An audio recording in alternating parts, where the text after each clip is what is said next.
Si quelqu'un frappe à ta porte après le coucher du soleil, dans le sud de Madagascar, n'ouvre jamais, même si la voix te supplie. Je m'appelle Rija. Je gardais les enclos de Zébus près de Tsionde, quand la chaleur est tombée d'un coup. Le vent d'Androy s'est arrêté. L'air sentait la poussière et quelque chose d'ancien, de décomposé. Au loin, un bruit sourd, comme un pas traîné. Puis un autre. Des silhouettes se levaient près des tombeaux. On les appelle les Lolovokatra, les morts qui reviennent marcher. Des corps qui n'ont jamais accepté de rester sous terre.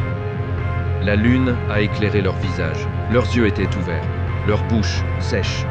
Leur peau craquait comme du bois brûlé. J'ai reculé, mais ils avançaient, lentement, traînant leurs pieds nus sur la terre rouge. Un ancien m'avait prévenu, si ton Odigazi, ton charme protecteur, tombe, ils te reconnaîtront. Le mien a glissé de mon cou. Le vent a murmuré mon nom. J'ai couru vers les lumières du village. Derrière moi, les pas se sont arrêtés net. À l'aube, on a retrouvé mes sandales devant un tombeau ouvert. À l'intérieur, une place était vide. Depuis, chaque nuit, quelqu'un garde les enclos. Il me ressemble beaucoup, mais il ne respire plus. Pour d'autres histoires qui glacent le sang, abonne-toi.